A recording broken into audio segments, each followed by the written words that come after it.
इस कार्यक्रम के पुण्यार्चक हैं गुणायतन परिवार। गुणायतन परिवार द्वारा भोपाल में बड़ी सार्थक पहल की गई है, जिसमें बच्चों को संस्कार युक्त और गुणवत्तापूर्ण शिक्षा देने का मौका मिल रहा है। ये बच्चों की व्यवस्था की गई है, जिसमें 6वीं 7वीं के बच्चे इस साल लिए जाएंगे और 11वीं 12वीं और सीए फाउंडेशन के बच्चों को यहाँ रखा जाएगा। ये मेधावी छात्रों को प्रावीण्य के आधार पर उसे प्रविष्टि मिलेगी। पूरे देश भर से प्रविष्टियाँ आएगी। प्रत्येक कक्षा में मात्र 30-30 बच्चों का ही चयन होगा और चयनित बच्चे वे होंगे जो अपनी प्रतिभा के बल पर चुने जाएंगे और उनको एक प्रकार की स्कॉलरशिप दी जाएगी। ये छात्रवृत्ति के तहत पढ़ेंगे। गुणायतन के समाज कल्याण की दिशा में एक बहुत अच्छी पहल है और ये सार्थक पहल है। इसकी शुरुआत भोपाल से हो रही है। ये भोपाल वालों के लिए बहुत गौरव का विषय है। इसके लिए गुणायतन के साथ विद्यासागर इंस्टीट्यूट और सेज और एपीटी, इन तीनों को भी मैं बहुत बहुत आशीर्वाद देता हूँ।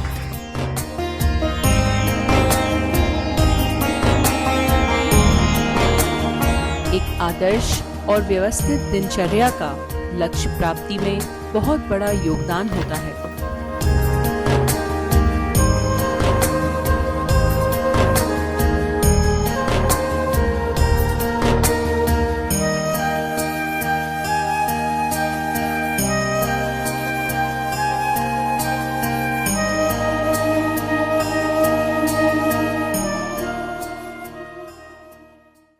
हमने लगातार भावना योग के बारे में जो इसके 4 चरण हैं उनका पूरी रूप से क्या वैज्ञानिक आधार है, चारों चरण का अलग अलग तरीके से इतना उत्कृष्ट डिस्क्रिप्शन महाराज जी ने लिख के दिया है कि उसकी कोई सानी नहीं है।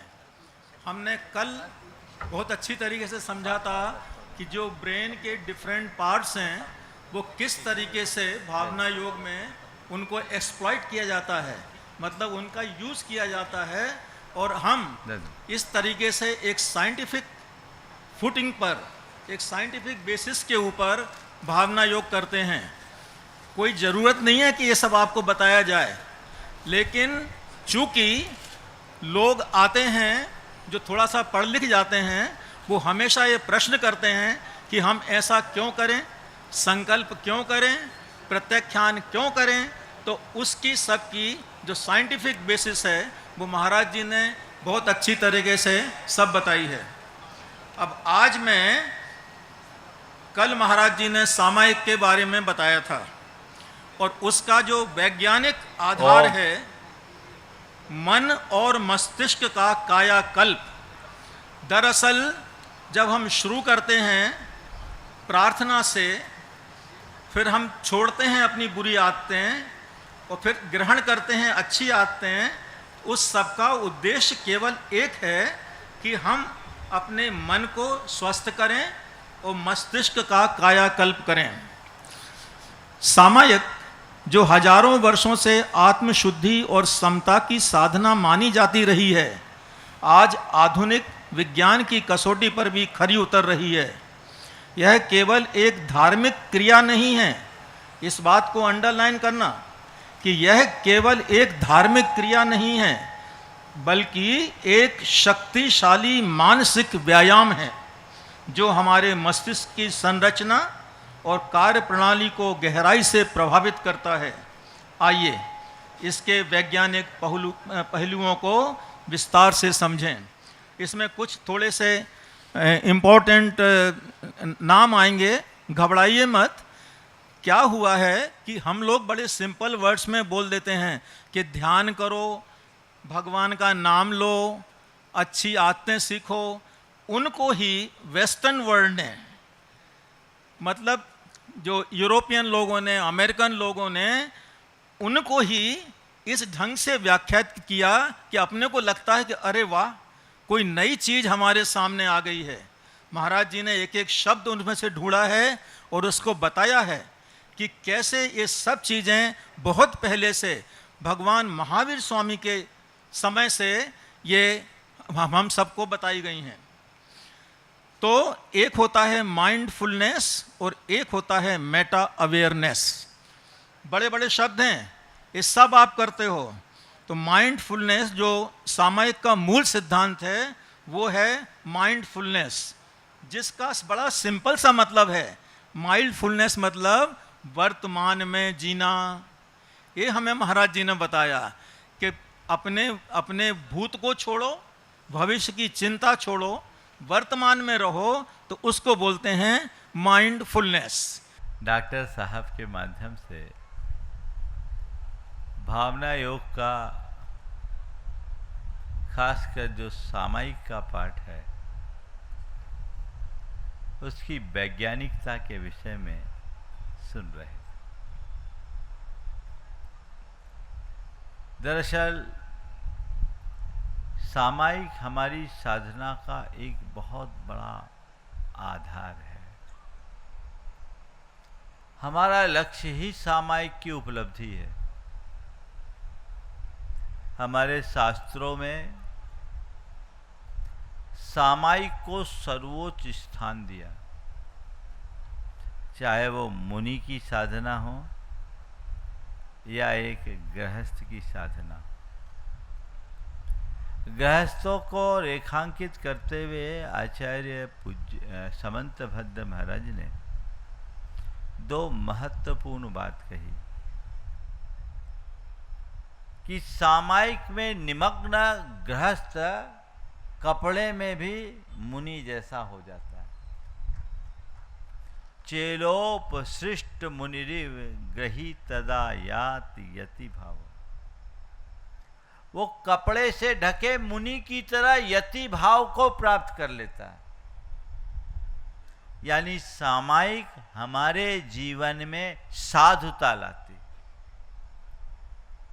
साधुता का मतलब साधु बनना नहीं, साधुता का मतलब सज्जनता को प्राप्त करना, सात्विकता को प्राप्त करना, भद्रता को प्राप्त करना और सरलता को प्राप्त करना।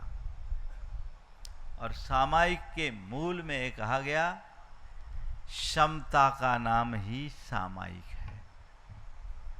जीवन में जब तक समत्व प्रतिष्ठित नहीं होता तो जीवन में आनंद नहीं आता। आज का ये युग आपाधापी का युग है। हर किसी के मन में अशांति और उद्वेग है। हर व्यक्ति तनावपूर्ण जीवन जी रहा है। अभी आपने कहा था एक शब्द सुना था ना, कौन सा शब्द सुना था? Parasympathetic mode. हम ऊपर से दिखते कुछ हैं लेकिन अंदर होते कुछ हैं। कहावत है, मुख में मुस्कान और दिल में तूफान। मुख के मुस्कान के लिए तो बहुत सारे लाफिंग सेंटर है ना, बहुत सारे लाफ्टर चैनल है जो आपको थोड़ी देर के लिए हंसा देता है। और उस हंसी में क्या होता है? आपका मन बहल जाता है। होता है कोई आदमी बहुत दुखी हो, तनावग्रस्त हो, मायूस हो, थोड़ा ऐसे माहौल में चला गया, थोड़ा सा हंस खेल लिया, थोड़ी देर के लिए उसका मन बहल गया। लेकिन इसके बाद जब वापस लौट कर आता है तो वो चीजें उसे और ज्यादा जकड़ लेती है। होती है, जकड़ लेती है, पहले से ज्यादा जकड़ ली। क्यों जकड़ी? क्यों जकड़ी? क्योंकि आपने मन को बहलाया भर है ना। संत कहते हैं, जीवन में शांति पाना चाहते हो तो मन को बहलाने से काम नहीं चलेगा, मन को बहलाने की जगह मन को बदलने का अभ्यास करो। क्या करो? मन को बदलो। भावना योग क्या करता है? भावना योग में आपके मन को बहलाने का कोई आधार है क्या?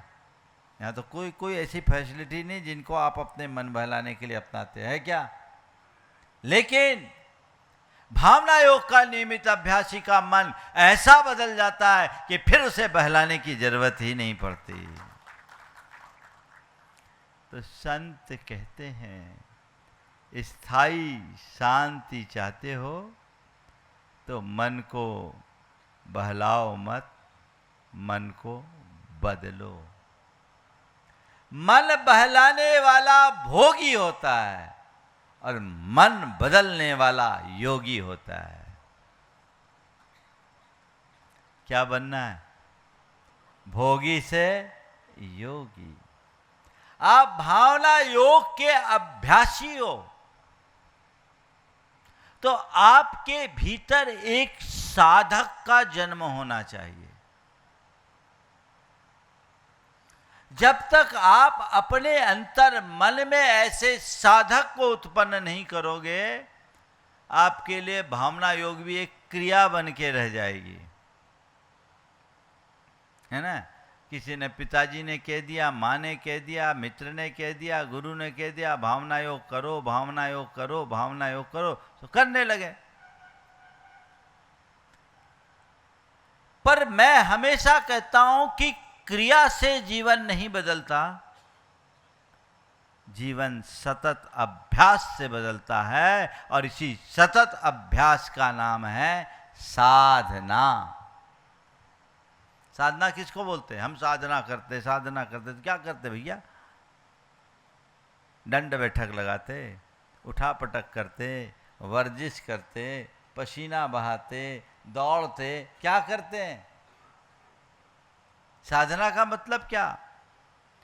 अपने सुनिश्चित लक्ष्य की प्राप्ति का सुविचारित अभ्यास, इसका नाम साधना है। आप लोगों ने 5 दिनों से, आज तो 6वां दिन है, समापन का सत्र है, भावना योग का बहुत अच्छा अभ्यास किया है,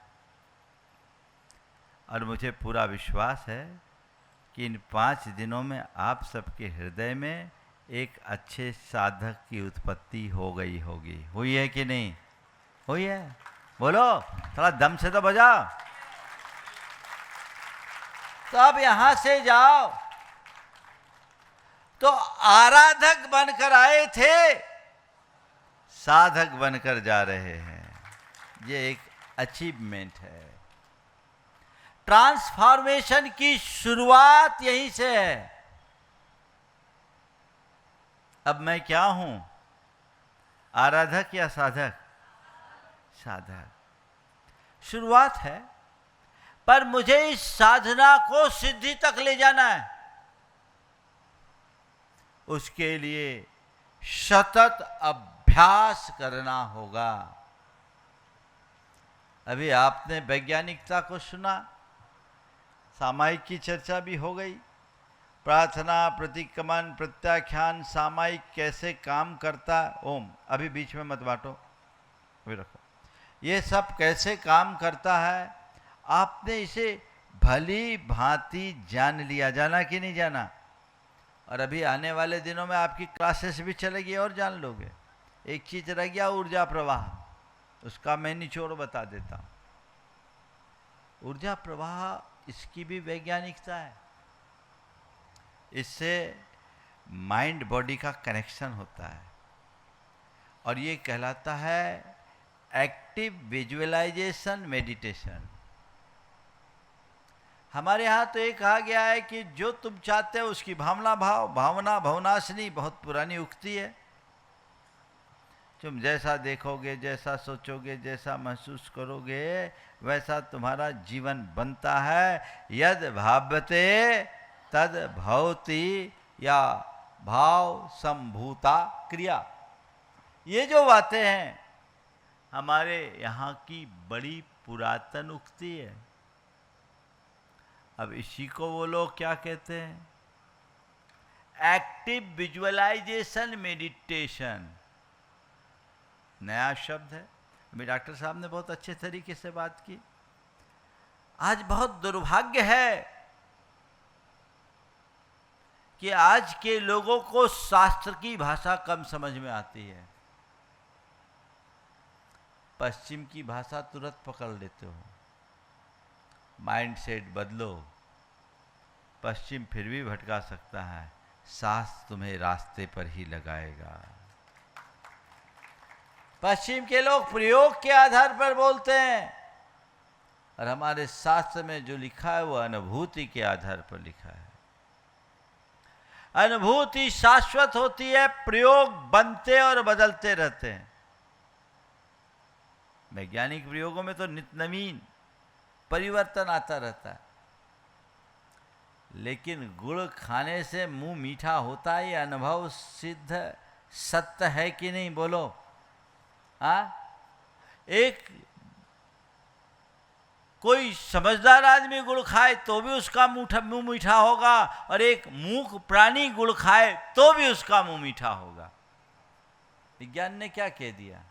विज्ञान केवल विश्लेषण करके कारण को ला के रख देगा कि गुड़ खाने से मुंह इसलिए मीठा हुआ कि गुड़ में ये तत्व है और हमारी जिह्वा में ये रसायन है, ये परिवर्तन हुआ, इस कारण गुड़ खाने से मुंह मीठा हुआ, और उसके लिए माइंड ने हमारे लिए ये सारे मैसेजेस दे दिए। हमारे हिप्पोकैम्पस में ये सारी चीज़ें पहले से जमी हुई है जो हमारी स्मृतियों में है, और वो चीज़ें कह के उनने बता दिया। उनने नया क्या किया? तो हमारे यहाँ एक पुरानी कहावत है, भैया सामने से हटो। हमारे यहाँ एक पुरानी कहावत है, आम खाओ पेड़ गिरने से क्या फायदा? क्या कहते हैं? आम खाओ पेड़ गिरने का क्या काम? अरे भावना योग करो, उसमें डूब जाओ, आनंद लो, जीवन को बदल लो। ये सारे कारण तो पेड़ गिरने के हैं, जितनी बातें आपको बताई गई। लेकिन क्या करें, आप लोगों की आदत अब पेड़ गिनने की हो गई। तो मैंने भी कहा गिनो पेड़ कितना गिनने हैं, जितने चाहिए उतने मिलेंगे, कोई संशय की बात नहीं। बात समझ में आ रही है ना? आप सब भावना योग को अच्छे से आत्मसात कीजिए, उसका अभ्यास अपने जीवन में अच्छे से कीजिए, इसके सिद्धांतों को अच्छे तरीके से पढ़िए। पुस्तकें आपको उपलब्ध हो गई, और अभी और एक पुस्तक जो अभी चल रही है वो आपके लिए तैयार हो रही है, बहुत जल्दी वो पुस्तक आएगी, उसमें परिपूर्णताएं आ जाएगी। इनकी व्यवहारिकता, इनकी वैज्ञानिकता, इनकी मनोवैज्ञानिकता, इनकी जो तार्किकता, उसको समझिए। और किसी के बीच जब भावना योग की बात रखनी हो तो पूरी दृढ़ता और मजबूती के साथ रखिए, पूरे आत्मविश्वास और कॉन्फिडेंस के साथ रखिए। इस तरीके से रखिए कि सामने वाले की अवधारणा परिवर्तित हो जाए। वो भावना योग के इस विज्ञान को न केवल स्वीकारे, अपितु उसके हृदय में भी ऐसा विश्वास जग जाए कि खुद भावना योग करने के लिए प्रेरित हो जाए। ये जिम्मेदारी आप सबकी है। हमें भावना योग को जगत व्यापी बनाना है। ये शुरुआत है, मुझे मालूम है अभी तो गंगोत्री है, थोड़े दिन में गंगा बनने वाली है, और फिर अंत गंगा सागर में होगा। गंगोत्री से गंगा, और गंगा से फिर गंगा सागर। बिना गंगोत्री के गंगा सागर तक पहुंच पाना असंभव है। आप सब लोग भाग्यशाली हो कि भावना योग के प्रारंभिक चरण से जुड़े हो। आने वाले दिनों में भावना योग भारत की साधना पद्धति में एक श्रेष्ठतम साधना पद्धति के रूप में प्रतिष्ठापित होंगे, और आप लोग इस बात को लेकर गौरवान्वित होंगे कि मैं शुरुआत से इससे जुड़ा हुआ हूं। अब आपका काम है, जुड़ तो गए हैं, अब क्या करना है? जोड़ना है, और जोड़ने के लिए क्या करना है? जुटना है। जुड़िए, जोड़िए, जुटिए और जुटाइए। जुड़ गए, जोड़िए। आप कोशिश कीजिए अधिक से अधिक लोग भावना योग से जुड़े, उन्हें जोड़िए। इसके लिए अपना समय निकालना होगा, आपको जुटना होगा। आप अपने दिनचर्या में से कुछ समय लोगों को भावना योग से जोड़ने के लिए दीजिए। जुटिए और लोगों को भी ऐसा उत्प्रेरित कीजिए कि वो आपकी तरह जुट जाए। एक प्रशिक्षक कम से कम 10 को तैयार करो, और तुम लोग सब सक्षम हो, कर सकते हो कि नहीं? 10 प्रशिक्षक, एक के नीचे 10, ऐसे करते करते तो पूरा देश क्या दुनिया छा जाएगी। और आपको तो संकोच करना ही नहीं। अब तो आपके पास पर्याप्त सामग्री है, कोई कमी दिखती है क्या? सब कुछ पर्याप्त है। आप पढ़िए, आत्मसात कीजिए, विषय को घोंट लीजिए और लोगों तक प्रस्तुत कीजिए। इसके भावना योग के अभ्यासी में बहुत सारे विज्ञानी बैठे हैं। मैं उनसे कहूँगा इसका पावर पॉइंट प्रेजेंटेशन और बना दो ढंग से, डायग्राम के साथ, तो वो लोगों को बताने में और सहूलियत हो जाएगी। बहुत जल्दी इसकी क्लासेस तो चालू होगी। मैं 2-3-4 दिन में, इसी हफ्ता में इसकी बात करूंगा, और 21 तारीख को इसकी औपचारिक घोषणा कर दूंगा कि कब से क्लासेस चालू होगी, और क्लासेस में आपको कैसे रजिस्ट्रेशन कराना है और किस तरीके से जुड़ना है। ऑनलाइन क्लासेस आपको मिलेगी ताकि आप भावना योग के सिद्धांतों को अच्छे तरीके से समझ सके और कालांतर में औरों को समझा सके। ये सत्प्रयास आप सबको करना है। ऊर्जा प्रवाह में जो हम एक्टिव विजुअलाइजेशन मेडिटेशन करते हैं, और उसमें माइंड बॉडी का कनेक्शन होता है, शरीर और मन पूरी तरह से एक दूसरे से कनेक्ट हो जाते हैं। तो इसके लिए कहते हैं कि जो हम चीज़ें करते हैं उसकी न्यूरोलॉजिकल प्रतिक्रियाएं उत्पन्न होती है, हमारे न्यूरॉन्स में चेंज होता है। हम उनको जैसी कमांड देते हैं, हमारा मस्तिष्क वैसा काम करने लगता है, और हमारे शरीर के वैसे जैव रसायनों का स्राव होने लगता है, और ये हमारे पूरी शारीरिक संरचना को की मरम्मत कर देता है। जैसे हमारी जो नर्व एक्टिविटीज़ है वो बहुत बढ़ जाती है। मैं दूसरों की बात क्या कहूँ, आपको ज़्यादा विज्ञान की बात नहीं करूँगा, समय रहेगा तो फिर आपको बताएंगे। चीज़ें तो तैयार है पर मैं बोलना नहीं चाहता। पर मैं अपना उदाहरण आप लोगों को देता हूँ। मेरा ये हाथ देख रहे हो, कई बार देख चुका हूँ। मेरा ये हाथ देखते हो ना, अभी दोनों हाथों में कोई अंतर दिख रहा है क्या? देखो तो, कहीं से नहीं है ना। ये हाथ, ये वाला हाथ 1.25 इंच पतला हो गया था, 1.25 इंच पतला। एक नर्व सूख गई थी। मुझे ये पिच्छी भारी लगती थी, ये पिच्छी उठाने में मुझे भारी लगती थी, जैसे कोई वजन उठा लिया। मैं इस हाथ से पिच्छी नहीं उठाता था, इसी हाथ से पिच्छी रखता था। बहुत मजबूरी में कभी पकड़ना पड़ा तो आधा मिनट भी नहीं रखता था, तुरंत चेंज कर लेता। मेडिकल में कोई इलाज नहीं है, डॉक्टर साहब बैठे हैं। कोई वेन सूख जाए तो वो दोबारा रिकवर नहीं होती, पर भावना योग से उसकी रिकवरी हुई है। प्रमाण सागर उसके जीवंत प्रमाण है। अब इंची टेप नाप लेकर के नाप लो, बराबर मिलेगा। थोड़ा सा कसर है, अंतर तो है थोड़ा सा, तो नॉर्मली सबके में होता है थोड़ा बहुत। और अब मेरे इस हाथ में, इस हाथ से ज़्यादा स्ट्रेंथ है कि इस रोज में इस हाथ से ज़्यादा करता हूँ, इससे कम करता हूँ। ये ऊर्जा प्रवाह का परिणाम है। भावना योग करते समय मैंने ऊर्जा प्रवाह से वो धारा वहाँ प्रवाहित की, इस धारणा के साथ कि मेरी वो नस खुल जाए, मेरी वो नस खुल जाए, और खुल रही है। मैं उसमें धारा डाल रहा हूँ, धारा डाल रहा हूँ, धारा डाल रहा हूँ, तो जा रही है। तो ऊर्जा प्रवाह में वो जल की धारा ऊपर से आपके ऊपर आ रही है, ऊर्जा की वो धारा पूरे शरीर और मन को बहुत सचेत कर देती है। आजकल वैज्ञानिकों ने इसे इमेजिनरी थेरेपी कहा है, जो एक प्रकार की गाइडेड इमेजिनरी थेरेपी होती है। इस थेरेपी से लोग चिकित्सा भी करते हैं और पूरे के पूरे हमारी न्यूरोप्लास्टिसिटी इससे बढ़ती है और इसको न्यूरोसाइको इम्यूनोलॉजी नाम दिया गया है। ये अपने आप में एक बहुत बड़े विज्ञान की बात है। इससे हमारे शारीरिक स्वास्थ्य की पुष्टि होती है। जब हम बार बार कहते हैं मेरा मस्तिष्क ठीक है, मेरी आंखें सतेज है, मेरे कान ठीक है, मेरा मुख ठीक है, मेरी कंठ ठीक है, मेरी श्वास नली ठीक है, भोजन नली ठीक है, हृदय ठीक काम कर रहा है, फेफड़े ठीक है, एक एक अंगों को उस तरीके से विजुलाइज करते हुए हम करते हैं तो बड़ा ज़बरदस्त अंतर आता है। कई लोगों की कैंसर जैसी प्राण घातक बीमारियां इससे नियंत्रित हुई है। ये कोई साधारण प्रक्रिया नहीं है। इसे आप जोड़ें और जब मैं अंत में कहता हूँ मैं स्वस्थ हूँ, शुद्ध हूँ, शांत हूँ, तो वो हमारी भावनात्मक शांति को उद्घाटित करता है।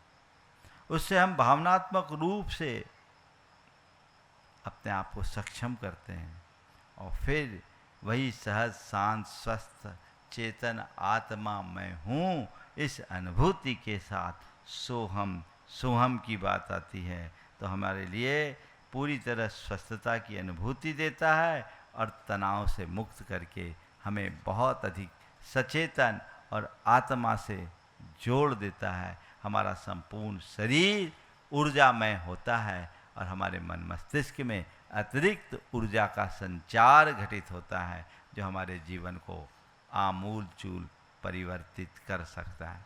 तो ये भावना योग पूरे आज 6वां दिन है, शिविर का समापन। आप बहुत सारी चीज़ें लेकर के यहाँ से जा रहे हैं, आप ऐसे ही लेकर के जाएं और लेकर के जाएं नहीं, अब क्या करना है, इसे फैलाना है, बांटना है। आज इसकी ज़रूरत है, पूरे विश्व को इसकी ज़रूरत है। सब बीमार हैं तो बीमार लोगों को स्वस्थ करने के लिए ये बहुत ज़रूरी है। इस भावना योग में जितने प्रतिभागी आए मैं उनको आशीर्वाद देता हूँ। भावना योग की संयोजना में भाई राजेश की बड़ी भूमिका रही है। इधर कीर्ति जो बहुत सालों से भावना योग को आगे फैलाने में अपना योगदान देती रही है और इसके अतिरिक्त भी कुछ और लोग जो अपने घरों से भावना योग के प्रचार प्रसार में बहुत लगे रहे हैं। विवेक भाई सिंगापुर, पूरा NRI को देखते हैं, अभी आए नहीं है। अचिंत सिंगापुर, पूरा प्रामाणिक समूह भावना योग को विस्तारित करने में बहुत प्राणपण से लगा है और एक बार प्रामाणिक समूह के लिए भी जोरदार करतल ध्वनि से आभार व्यक्त करें। ये पुस्तकें भी जो जल्दी आई है उसमें प्रामाणिक समूह की बड़ी भूमिका रही है। यहाँ और भी बहनें हैं, एक हेमा है और एक एकता जो आपकी भोपाल की अभी दमोह में है। ये वर्षों से भावना योग लोगों को ऑनलाइन देते रही हैं। एक बार इनका खड़े हो जाओ, लोग पहचान लेंगे तुम दोनों को। हाँ, ये लोग भी भावना योग को बहुत तन्मयता से, हाँ सीमा जी हैं सीतापुर से, और भी जो लोग हैं जो करते रहें, थोड़ा मुझे याद आ जाएगा, चेहरे में देख लूँगा। तो जो भावना योग के प्रसार में लगे रहें वो लगे रहें। आपके यहाँ के राजीव तो हैं ही जो बहुत व्यस्त हैं, लेकिन फिर भी भावना योग के लिए उनने अपना योगदान देने का भाव किया है। सबसे बड़ी बात तो यहाँ की कमेटी बहुत तत्परता से जुड़ करके इस भावना योग को अच्छे ढंग से संपन्न करने में अपना योगदान दी है। आपको श्री विद्या प्रमाण गुरुकुलम, विद्यासागर संस्थान और गुणायतन की टीम के साथ खासकर नरेंद्र टोंगिया और उनकी पूरी टीम का जोरदार अभिनंदन करना चाहिए। मैं चाहूँगा विद्या प्रमाण गुरुकुलम के जितने सदस्य उपस्थित हैं वे भी आ जाएं और विद्यासागर संस्थान से राजेश जी और पूरा गुणायतन परिवार, राजेश जी खड़े हो जाएं, एक बार इनका भी जोरदार अभिनंदन कर दें। और इनकी टीम, जिन लोगों ने आपकी सारी व्यवस्थाएं सुचारू करी, आपको कहीं किसी प्रकार की कठिनाई का अनुभव नहीं हुआ। हमें अच्छा कार्य करने वाले को हमेशा उत्साहित करते रहना चाहिए। मैं सभी को आशीर्वाद देता हूं कि आप लगे रहें। कुछ चेहरे सामने दिखते हैं, कुछ चेहरे कभी सामने नहीं आ पाते, पर योगदान उनका सबसे अधिक होता है। लगाए रखें। और डॉक्टर सुभाष जी जखारिया तो पिछले 6 सालों से भावना योग के ध्वजवाहक बने हुए हैं। वे अपने स्तर पर भावना योग के प्रचार प्रसार के लिए कृत संकल्पित रहे हैं और इस बार भावना योग के वैज्ञानिकता को उन्होंने जिस रूप में रेखांकित किया है वो बहुत प्रशंसनीय है। आने वाले दिनों में मैं चाहूँगा कि उनके माध्यम से भावना योग की जो ऑनलाइन क्लास है वह आप सब तक पहुँचे और आप लोग इसी तरीके से लाभान्वित होते रहें। आगे भी अब भावना योग के इसी तरह के कैंप चलते रहेंगे। समय समय पर हम सबको प्रमुखता से भावना योग को प्रोत्साहित करना है, जिससे जैन धर्म की हम स्थायी प्रभावना कर सके। समय आप सबका हो गया है, इसलिए अधिक विस्तार न देकर शेष अभी कई औपचारिकताएं होगी, इसलिए हाँ। और ये प्रामाणिक समूह की जितनी भी कक्षाएं होती है उसमें भावना योग 5 मिनट का चलेगा ही।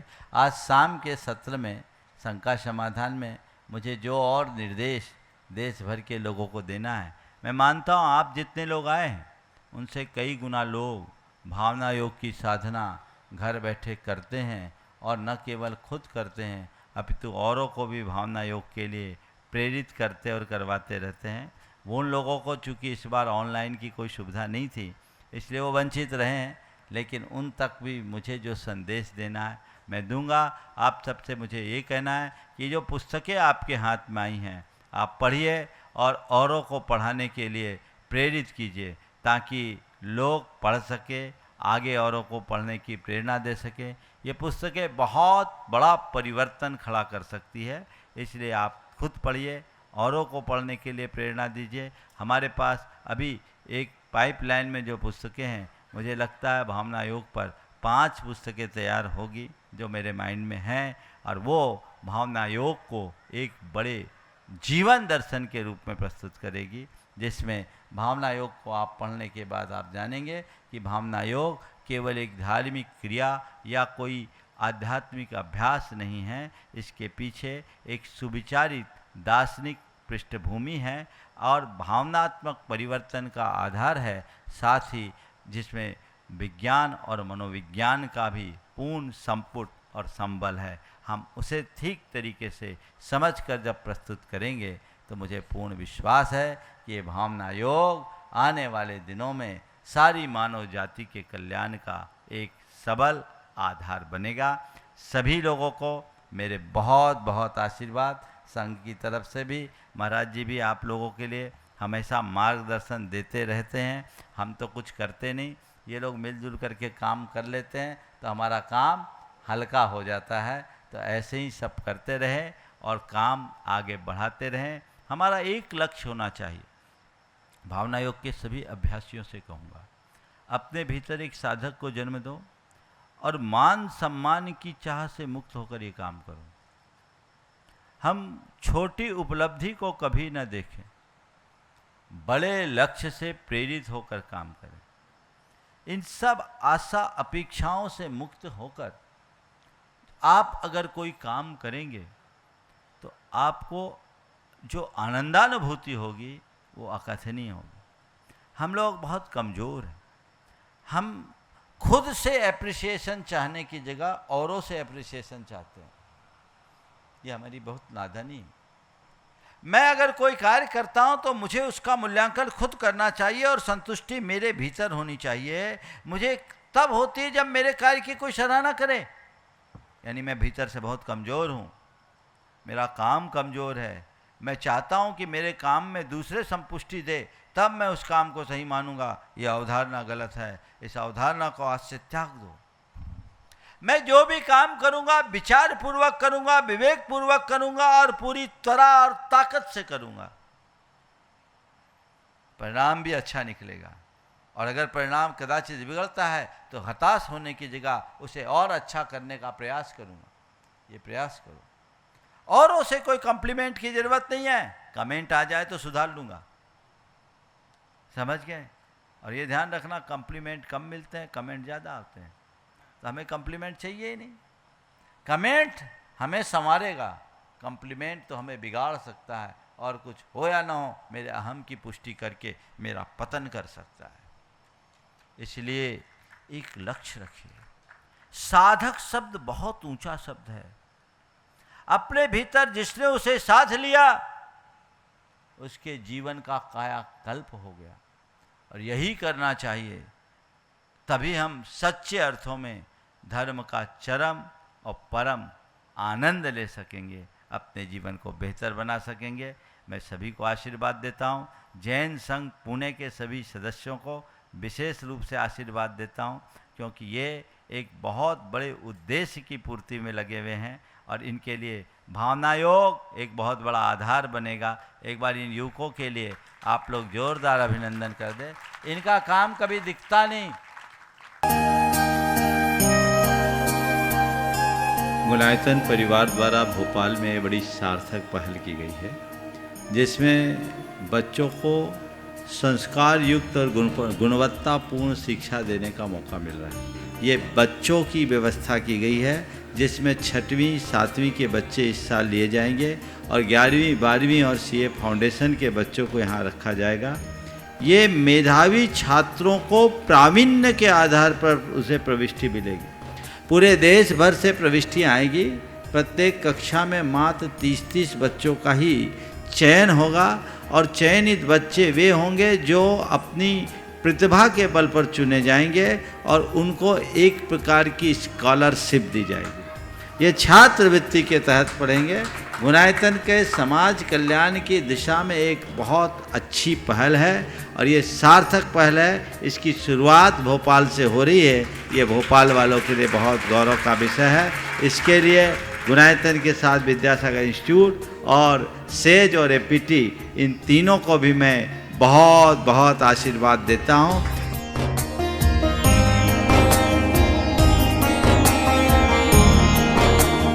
एक आदर्श और व्यवस्थित दिनचर्या का लक्ष्य प्राप्ति में बहुत बड़ा योगदान होता है।